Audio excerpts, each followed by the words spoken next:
the May 18th Parks, Trails, and Lakes Commission regularly scheduled meeting. Jamie, did you want to do a roll call? Chair Steenblock. Here. Commissioner Steenblock. Here. Commissioner Ramseth. Here. Commissioner Miller. Here. Commissioner Gary. Commissioner Geyer. Here. Commissioner Moorhead. Here. All right, so then we are looking for a motion to approve the agenda. So So moved. moved. We have second. Oh, so I think that was Karen as the motion and Jason as the second. Okay. So we've got a motion and a second. Any discussion on the agenda? Hearing no discussion, do you want to do a roll call, Jamie? I will. Chair Steenblock. Aye. Commissioner Steenblock. Aye. Commissioner Ramseth. Aye. Commissioner Miller. Aye. Commissioner Geyer. Aye. Commissioner Moorhead. Aye. All right. I don't see anybody on for open forum, but did you get any comments or anything for us, Jamie? I do not have any open forum submissions. Okay. Is this a time where I should tell you one I got this morning? From someone who wants me to tell the park, lakes and trails about it? Oh, shoot. Or not. Why don't we save that? Why don't we save it for staff up or Yeah. commissioner updates at the end? Okay, Does that seem fair? that's fine. All right, let's do that. All right, so then moving down, we are on number 5, which is the Arts in the Parks Entertainment Promoter Contract. All right, so Chair and members of the Parks, Trails, and Lakes Commission, in your agenda packet tonight, I provided a staff memo regarding Arts in the Park for 2021 and outlining the staff memo were recent updates from the state of Minnesota that have a significant impact on what we are able to do for Arts in the Park this summer. About a month ago, I had presented some options so we could move forward with an event given the restrictions that we were under. But as outlined here, it is noted that we are no longer under any capacity or mask restrictions by the state of Minnesota. So that is outlined in the staff memo. Based on those recent changes, that does give us the green light to move forward having an outdoor community event. And therefore, I did reach out to Parks, Trails, and Lakes Commission members just to gain some feedback. If with these recent changes, if we'd like to move forward with Arts in the Park on Tuesdays in its full capacity with food trucks, farmers market vendors, and the concert. So from that feedback, consensus or the majority were really interested in having everything on Tuesday. This it works really well. It's grown to be a pretty popular event for residents and neighboring communities. And it really does provide a good opportunity for vendors to have a larger attendance, so increased sales and whatnot. So with that being said, I'm quickly moving forward with everything back on Tuesdays. And part of that is quickly getting together our concert series. As you're aware, the past several years, we've contracted with Woody McBride for his consultation and talent acquisition, sound and production services for Arts in the Park. So this contract looks very similar. It's something you've seen a few times. So I did provide it tonight with looking for action for approval for 2021. I did want to note that we are targeting a June 15th start date for Arts in the Park and the concert series. There are a couple dates listed, not listed for Mr. McBride. There's 2 nights that we would not need his services for sound and production. One of those is a band that I had previously set up, and also Rockin' Hollywoods. They are run independently. So the dates that you see listed, it would be, I believe it's 10 Tuesdays that we would work with him. Just from a recent conversation, as this continues to evolve, there might be one date change, but we are still looking at 10 dates that we would have him provide services for Arts in the Park.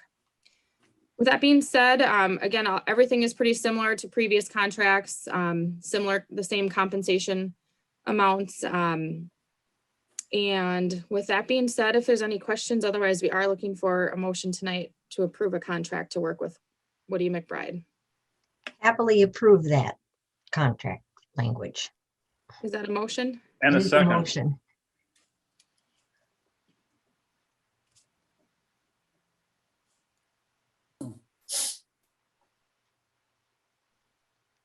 Okay, so we have a motion and a second. Do we have any discussion? No, not at this point. I guess I'll save it to the commissioner report, but it has something to do with this.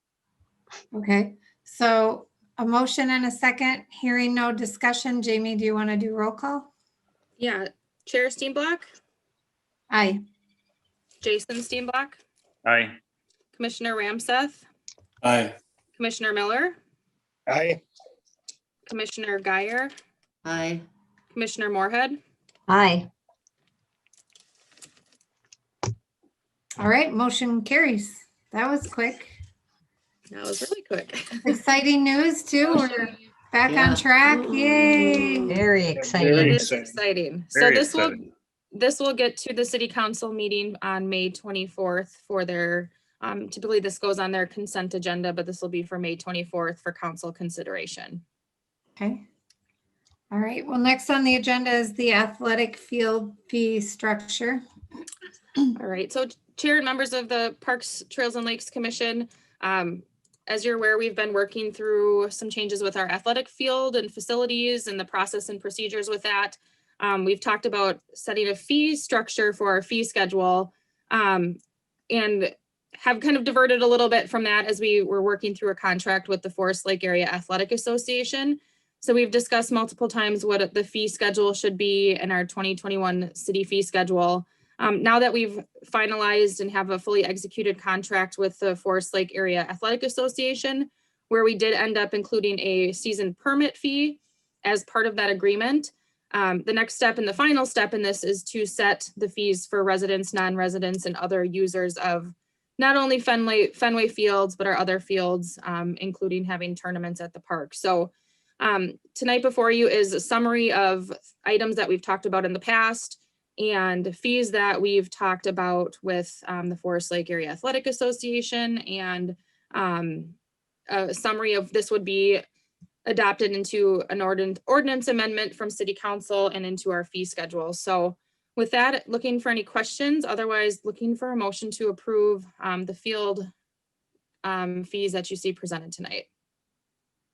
I move we approve the fee schedule as submitted. I second. All right, so we have a motion and a second to approve the fee schedule as submitted. Do we have any discussion? I just have a little one because I've been milling it over in my mind and I just don't think I'll be voting for this one, only because I don't think it's fair to the citizens to pay taxes for the fields and still have to pay to use them. I know it would reserve them for that, their play or whatever it is that they want to do.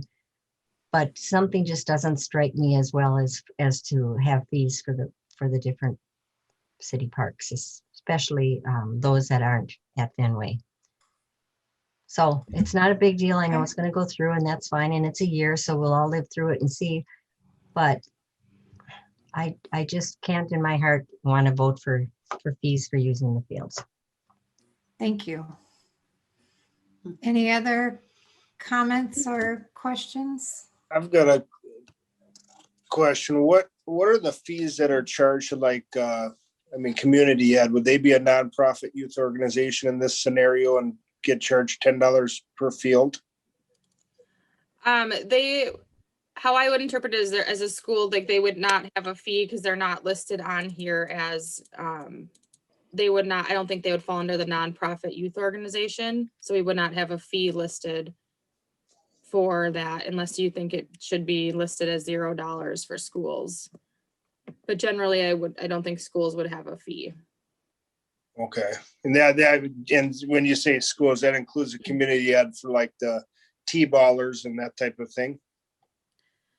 Yeah, I would think that any of the school community ed programs that if it's a school initiative, that's what I would interpret that as. So not a nonprofit youth organization would be, you know, anything that falls under the flaw. One call I had today was a youth hockey group that wants to rent a multi-use field for some ultimate frisbee or just to play frisbee on there.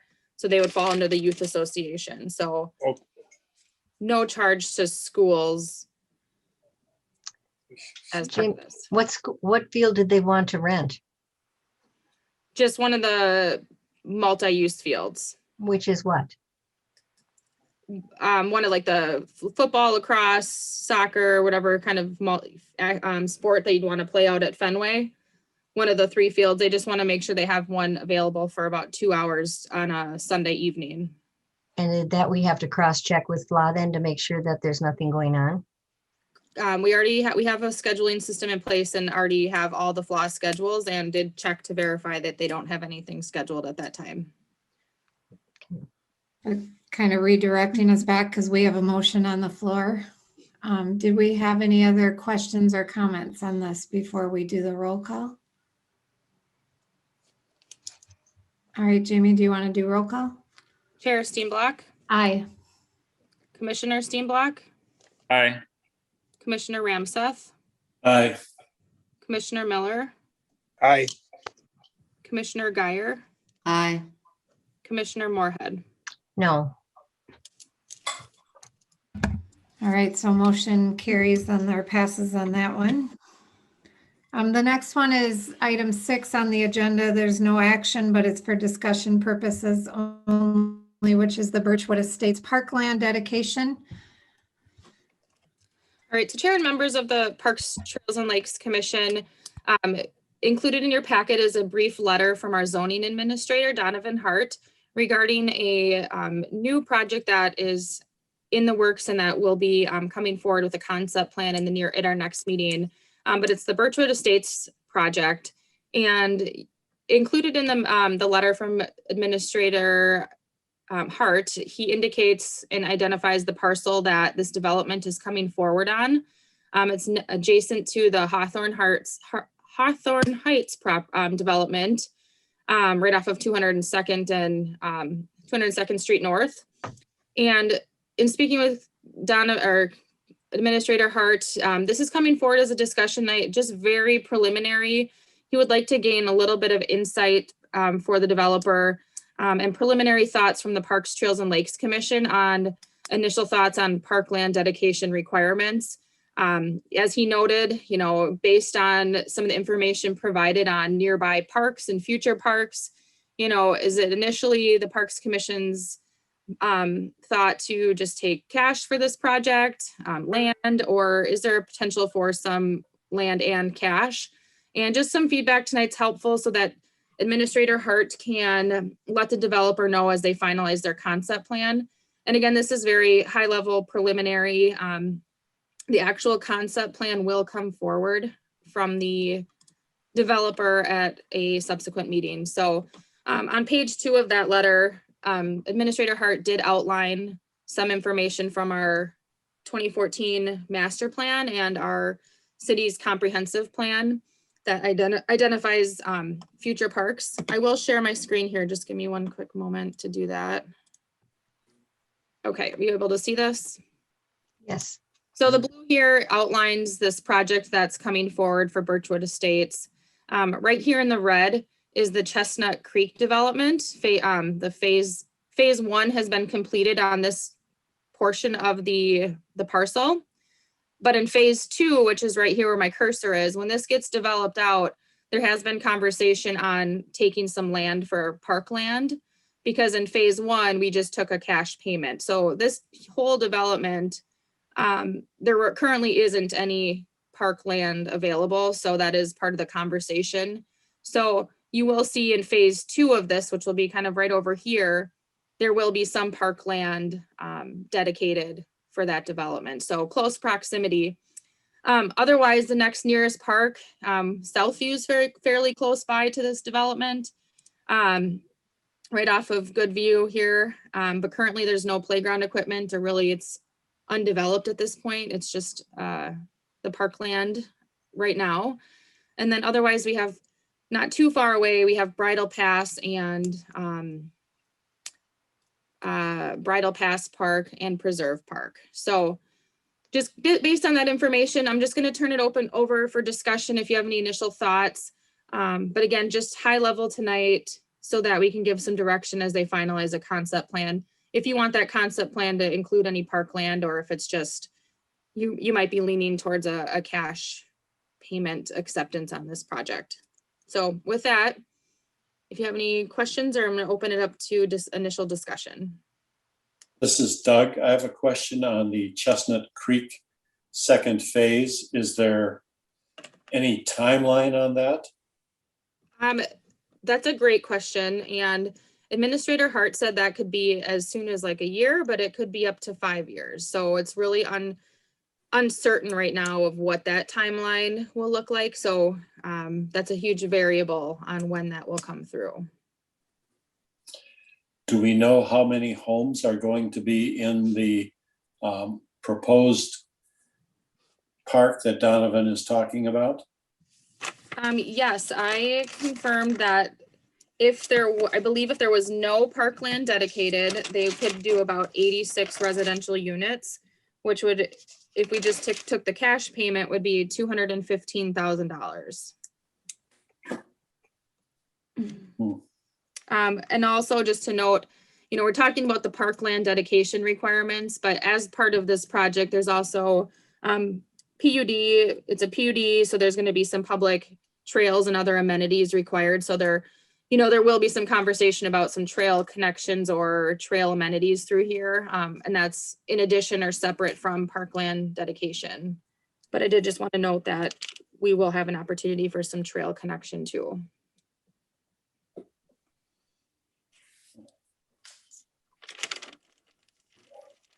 So, Go ahead. sorry. So just being that there really isn't anything that close, would we have the option to do a combination, a small park and money? Yeah, I think that's certainly, something that if you're interested in, the Parks, Trails and Lakes Commission could request to see that in the concept plan. I did want to note that I was also informed from Administrator Hart that this northern parcel from where this Birchwood Estates development is going to take place, it's anticipated that this is also going to develop out. That timeline is still a little bit unknown, but maybe more likely within a year.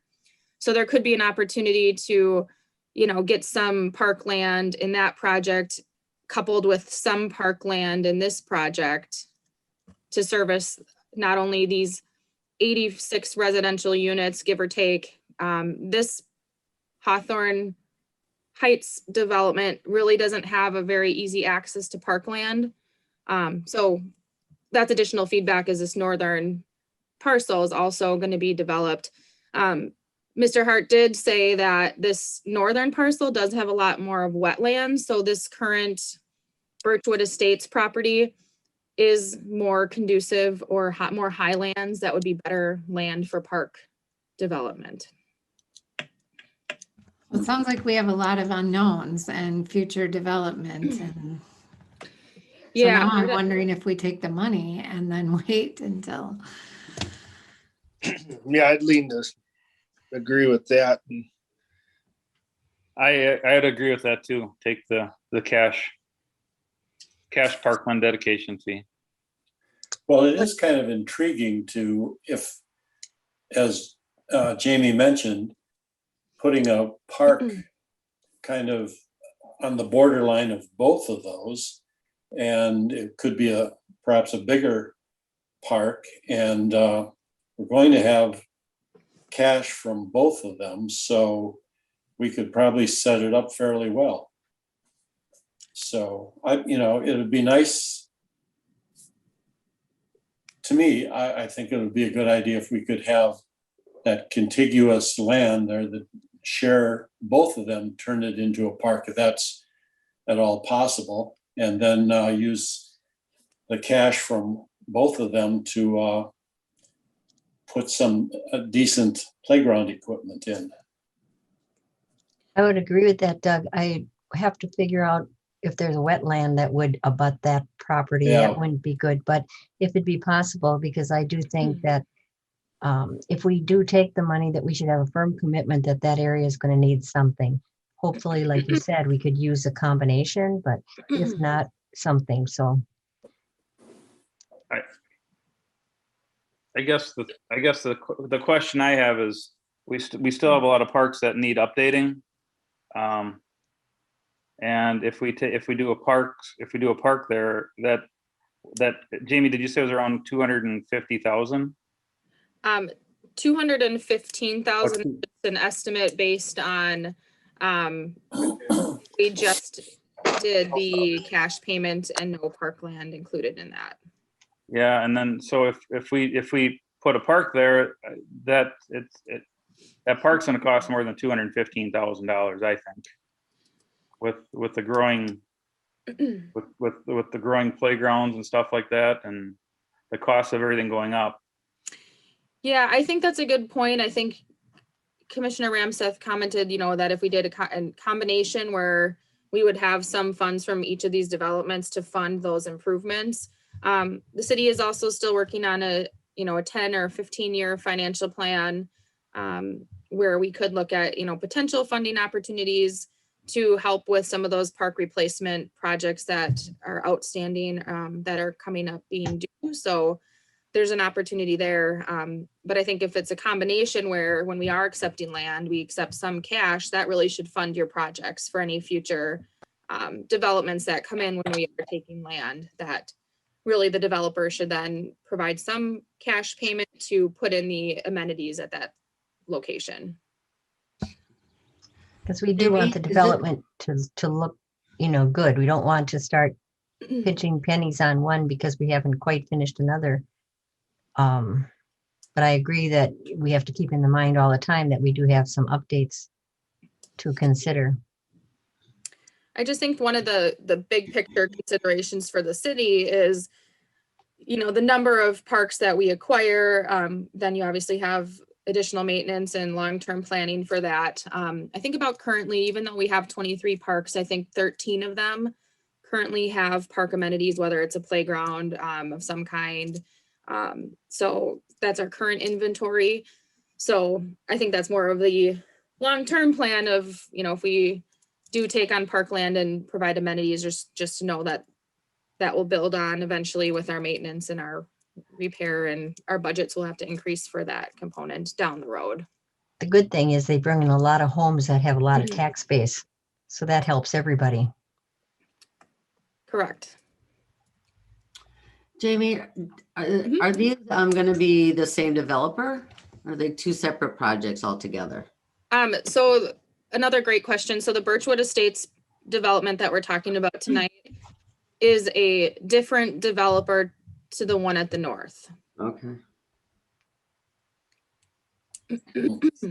So Doug, going back to what you were saying, you were suggesting kind of the combo, a portion of land and funds. Is I that was what bringing you're? that up and then coupling that with the development to the north, if they could take land from both of those, that's contiguous land, and take money and land and use that to develop that park. Yeah, the How one does thing, everybody- oh, go ahead. I was just gonna say, how does everybody, because I think what our goal tonight is to give Donovan some direction. We don't know where on this land it's gonna go yet or anything else, but what do we want Donovan to come back to the next meeting? Is it a combo? Is it just cash? Is it just land? So that when he brings something back, it aligns with what we're giving him for direction as far as options. Yeah, and again, this is preliminary, so if there's any feedback you have, he can let the developer know and they can incorporate that into their concept plan. Just so that when we see this again, which would likely be our next meeting, that you're gonna see the full concept plan, and they could insert some parkland of some size if that's something you wanna see, and just some direction on maybe whereabouts. I think there would need to be some trail connectivity over to maybe Goodview Avenue. If we we're talking about using some land from each of the developments. So, you know, we'd have to look, you know, I thought this could be some way to connect. If we had a park up here, then we would need some connection over to Goodview. There's trail connection. There's a trail on Goodview, and then there's paved trail to about here, I think it is, on 202nd. So, you know, we would like to try to get some more trail extension to the east on this project. But if we do put a park kind of in this northern portion of the development, access would be something we'd want to make sure that they address as well. Whereas if it was parkland, you know, maybe down here right off of 202nd, that's a little more accessible. So Guess I would have to know more where it's possible, but I would like to see a park in that area. It's quite a ways to the other two, and well, of course, Southview, there's nothing to go to, but I do think for the amount of houses that'll be in those two developments, it would necessitate some sort of a park.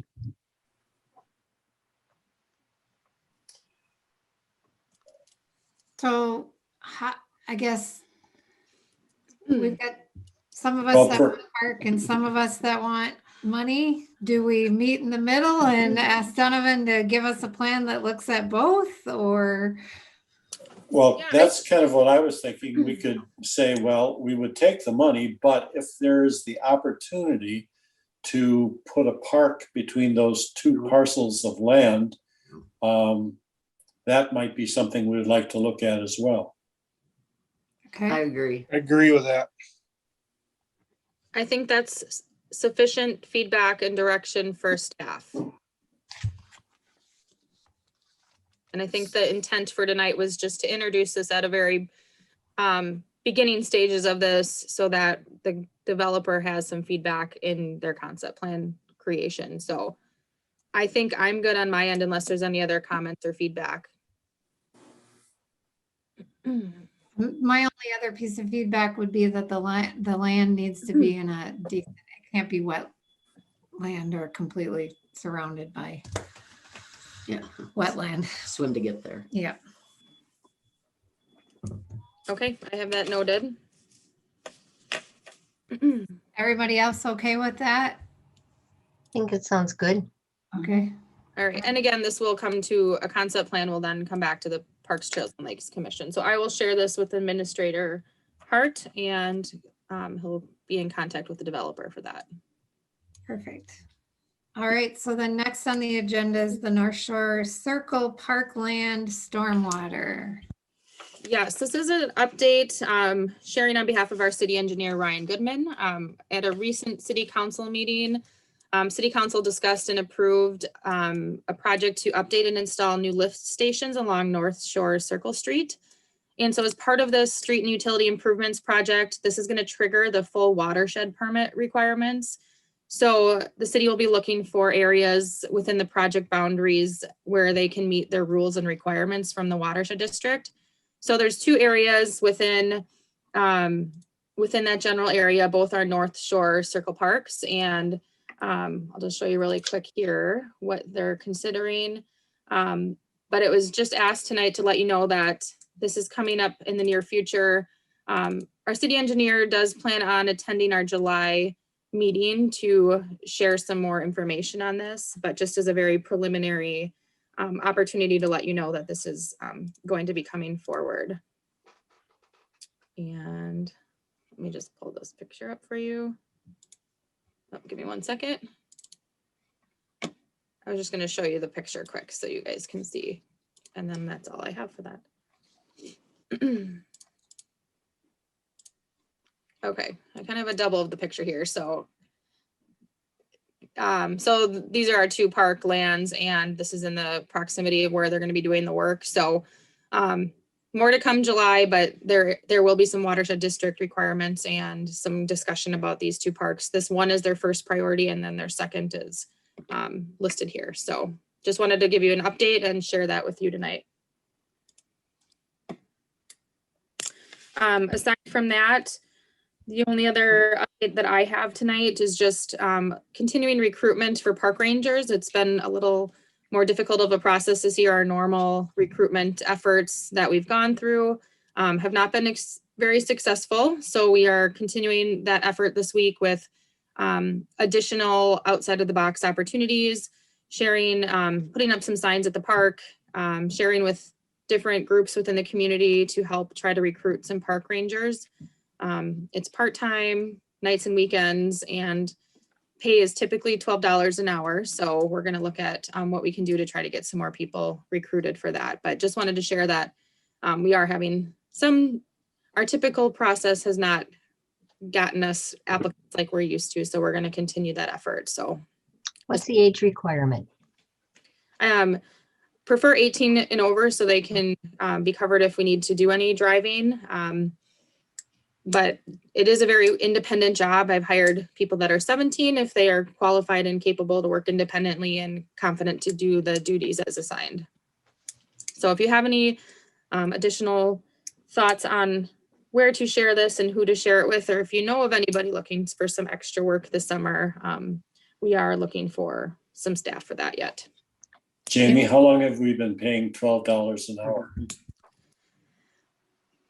We've been paying $12 an hour starting for the last 4 or 5 years. So Perhaps that's the issue. it is an issue. We are looking at bumping that up a little bit. There is a pay range for part-time seasonals, which caps at $15 an hour. And so I think for our next month, when we start talking about budgets, I think that's going to be part of our conversation with just changes in minimum wage across the state and country, and what we might need to do differently for next year. So we are going to try starting at like $13 an hour and see if we can get some applicants there. So it's been a challenge, but I'm going to keep trying and try some different things to get people staffed for the summer. Jamie, have you talked with the school district? Because they often put on their updates or their daily announcements, companies that are hiring young people for the summers or for a job. So that would be a good place if you haven't used it yet to use. Yeah, I did send it over to the school district where they post for all their Okay, looking for employment. I do have a list of things I'm going to still do this week, just as another effort. So I still have some things to try, but open to any other thoughts and suggestions. I've sent it out to quite a few different groups, but I'm going to keep working on that. So if you have other, maybe I need to expand my reach more than I've had to in the past. So if you have any other thoughts, and I think Councilmember Byström, did you have a comment or suggestion? I just was wondering how many hours a week do they average usually? 16 to 30 or so a week. I think one of the challenges is I think people that are looking for employment are looking for full-time hours. If that's something that would help this year to get some applicants, I think our budget would support giving some additional hours. And I think that would be justified with the fact that our number of reservations have gone up and just park use has been up, that I think the budget for 2021 would support increased number of hours over the course of the week. So if somebody was looking for closer to 30 or 40 hours, I think I could provide that for them. is Richard coming back? I'm sorry, can you repeat Is that? Richard coming back? No, I believe he retired officially as of last year, or Oh, I should say 2019. Last year didn't really happen. right. I do think you're going to have a struggle because everybody's kind of hurting for workers right now and the wages are pretty high. Yeah, I know I'll keep trying. I just am But concerned. I just want to make sure that our service at the parks, is covered and what that's going to look like if we're having some gaps. I'm confident I can schedule most shifts, but I'm even missing if we, are short staffed and miss a day, what that contingency plan will look like. And so just still working through that. And you said So- nights and weekends. Is it every weekend? I mean, that's going to be a. Well, we do staff the park Monday through Friday from 4 to 9 are the typical hours. And Saturdays and Sundays at a minimum from 1 to 9 p.m. I have expanded the weekend hours just to cover all the different rentals that we've had. So I do like to try to schedule like 9 or 10 in the morning, depending on what's happening in the park. We have a lot of weekends that are getting busy with, gazebo rentals and picnic shelters and things like that. So But does every park ranger work every weekend in the summer? they wouldn't have to work every weekend. One individual would not work every single weekend if Oh, they truly wanted to. okay. I try to hire, 3 to 4 people for the summer so I can give them enough hours. And then generally that works out to cover when they need a day off or, a weekend off or whatnot. So.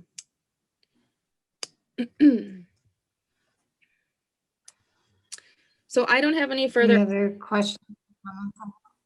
I was just going to offer, if Jackie has any updates. I don't know if she has any. Jackie, did you have any updates tonight? I do not. Okay, perfect. So I think that's it for staff updates. All right, Karen, you had something for commissioner update? I did, 2 things. I was at a wedding this weekend. I'm sorry, wedding next weekend. I was at a funeral this last weekend. Quite a difference. And did talk to Father Bodine, and he's had a little trouble getting a hold of people from the city and getting his permitting done. And he asked me, if I could share anything with the city staff that it's really holding him back, and he's just looking for information, and he hasn't been able to get anybody's attention to get some information that he needs. And then he was also talking about Belts Park, and I told him we haven't talked about it for a while, but it's a big ticket item. We're looking it over. I think it's on the front page for what we're planning on doing. And he kind of pointed out, remember when we were at the park and we were putting balls in the jars or something to get an opinion of the city around, the people around there, what they wanted, and that the bathrooms were a big hit with all of this residents from around there. And so he's hoping that's still on our mind so that we can work together for the parking and some of the amenities that we had talked about with him. So just that much of the update is just to try and make sure that we're communicating well with him, because he certainly is a partner next door on that. Secondly, those of you who haven't heard, the fish are up, the sculpture's up, and it is very attractive, I think. And the sculptress is amazing. She said our staff is wonderful because the cement was exactly perfect for what they needed, et cetera, et cetera. But it prompted conversation from people who have lost friends.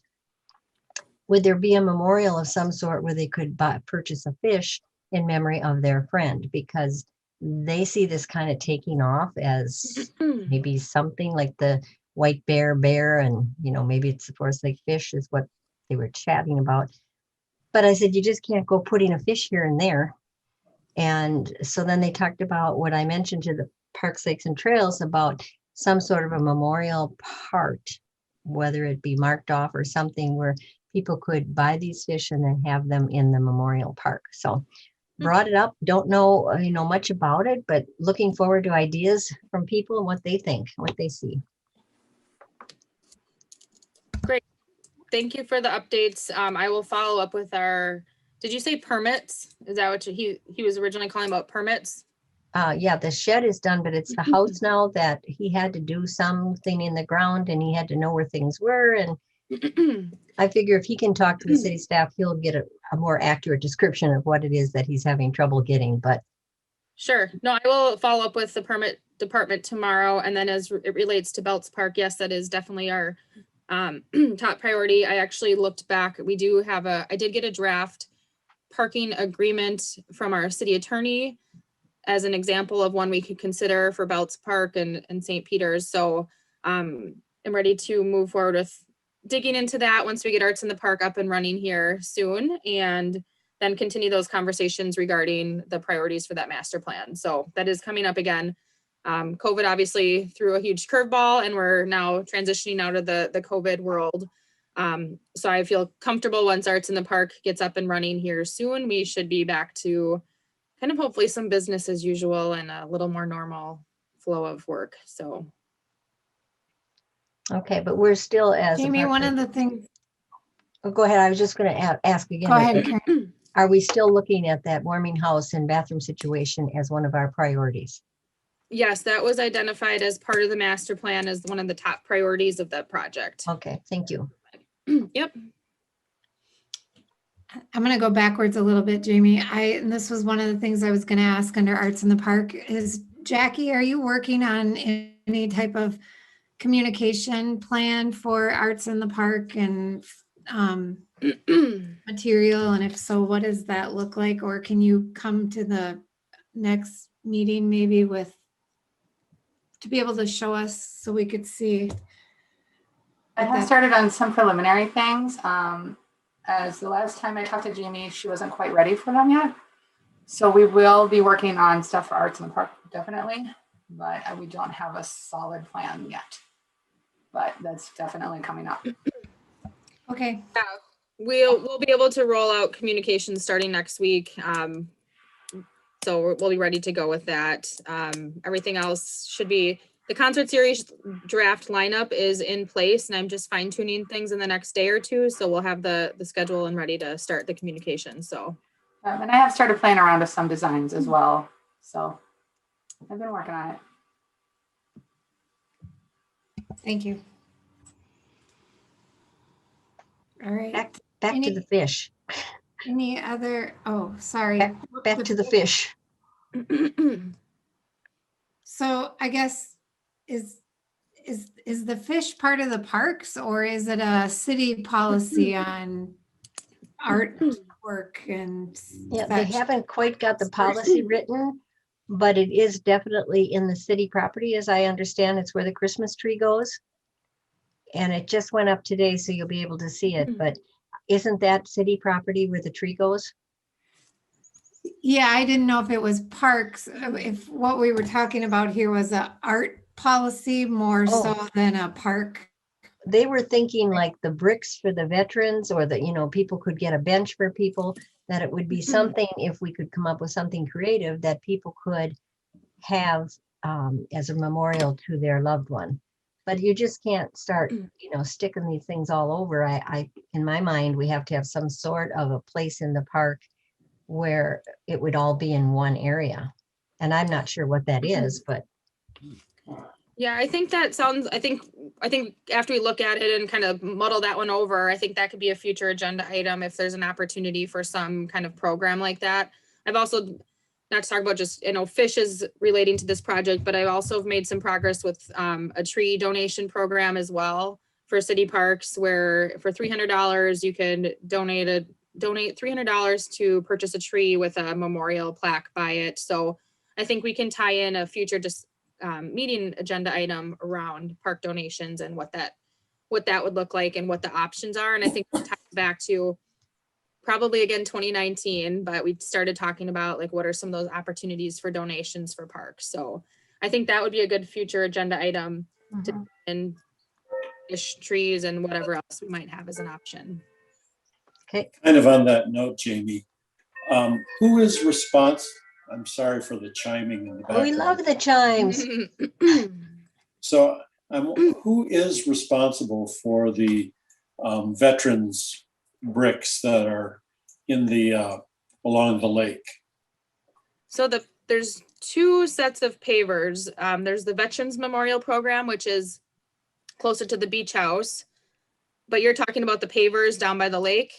Yes, because they've sunk somewhat, and there's also grass growing over the first names of bricks, and so it's not well maintained. And so if we're going to look at something else to be put down there, and as far as memorials are concerned, we should be taking care of the ones we have also, because they're not well maintained. So Commissioner Moorhead can probably speak more to this than I can, but that was a former park board initiative where they sold the paver, those bricks down by the lake, and that program ended, I believe, in 2000 and I don't know the exact year, but several years ago that program ended. So those would be technically city, the city should be maintaining those bricks. Well, you might mention it that they could use a little cleanup down there and maybe have to reset some of them because they're underwater when it rains. Hmm. Did you put that on Dave's maintenance list? Yeah, I will add that to the list to take a look at when they're down at the park. But that is something we should be looking at. I agree with you, Doug, and I think the more we add, the more we have to maintain. So there's that balance, I think. Yeah. Because if we I agree. add, especially if it's a memorial or something like that, it's just, if we add it, we should maintain it regardless of what it is, but there's just something extra sensitive about a memorial. Right. Yeah. Anybody else have updates? I see Spring Fling. I'm just gonna see if Commissioner Guyer Moorhead wanted to share just a brief recap for Spring Fling 2021 for those who were not there. Go ahead, Betty. Sure, I can start. I think just bottom line is it was a huge success. We had great weather. We had great turnout. We had great sponsors in Keller Williams and Bolton Mank and the Forest Lake Lions. Great help from the Rotarians and the Forest Lake Lions. We couldn't have done it without all their help, and a few grandchildren thrown in there for sure.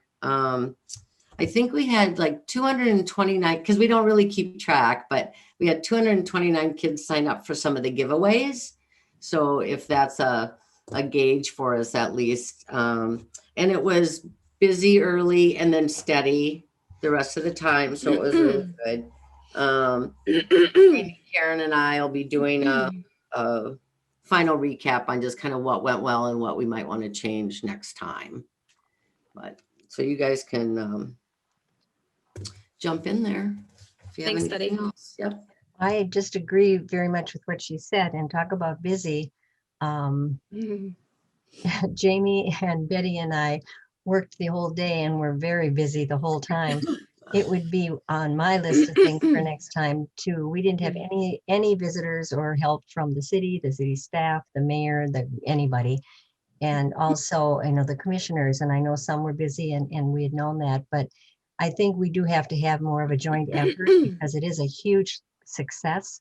People were very, very happy. Of course, after COVID, they're probably doubly happy, but they remembered the last one. And so I think it's something that we're going to really, especially if we keep it on the same day, we're going to be having lots of happy folks down there, but we definitely need more help to continue that. But it certainly went well for that day. I think all three of us and the Rotarians and Lions that were there thought it was a big success. Well, I can tell you from my grandchildren, they thought it was a lot of fun. Bunnies and balloons were the hit. Yeah, that poor balloon lady. Oh, The gosh, bunnies The were really balloon cute. lady is though. probably dead now. I don't know. she ran out of air. Yeah, and I just want to huge thank you to Commissioner Guyer and Commissioner Moorhead. Commissioner Guyer really behind the scenes led a lot of the organizational management of this project, keeping us on track with the deadlines and schedule. And Commissioner Moorhead also very involved in this process and the day of. Just it was busy. We were constantly going around, and it was a team effort. I do think it was a good success. I was happy to see people get together safely as a community for the first time since November, December of 2019. So I think a lot of good. I think this is now that this is our second time having this and we've built that momentum, I'm looking forward to continuing and to develop and grow. And to Commissioner Moorhead's point, you know, getting maybe the fire department or the police department involved. It's just a 3-hour event. So it's kind of short and sweet, but it's the right timeline. So, so thank you. And I'm excited to have that recap and start thinking about it for next year. So Very fun. Thank you. Good job. Yeah. Somebody did that on top of the senior dinner. I won't mention any We can't names, top but I was that. wondering what she was, That was amazing. which by the way, the Forest Lake Lions senior dinner went over really well, and being able to use Fenway. Thank you to the city for allowing us to use Fenway because it was the perfect location. We didn't have traffic issues. We were able to flow people in and out, and it worked really, really well.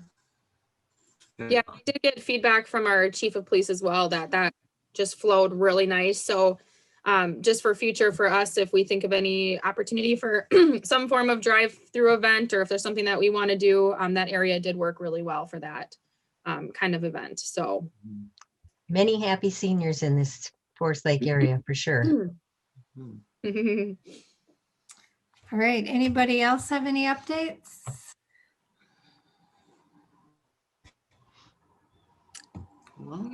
I guess this was the only thing missed, but just a quick, I don't have a lot of detail, but the senior center has reopened on May 10th, and we're in a phase 1 reopening, which is a very basic reopening, but it's good to see people in there. I stopped over, we had the sewing group back this past weekend. They were really happy. So we're just kind of slowly transitioning back to that open state with the senior center. So that's just another really good positive. We'll continue to transition and build on that. But we do have a senior center coordinator working. She's jumping in and really helping transition things well. So we're grateful for that. And again, just continuing to transition that slowly over the next couple of months. So. Is that coordinator who you just mentioned, is that a position from the senior center itself, or did we have an outside person come in for that? It's a city employee, I think currently just on a temporary basis until we get a position more formalized through the different channels that's required, but it's a temporary employee at this time, part-time. Okay, thanks. Yep. So that's all I have. All right, well, do we have a I motion? move we adjourn. Do we have a second? Second. All right, can we just raise our hand if we're in favor? And then Yes. Karen could say aye I can say, or nay. I can say that. There you go. The thumbs up, I love it. All right. Thanks, everybody. Have a Thank you good everybody for your time and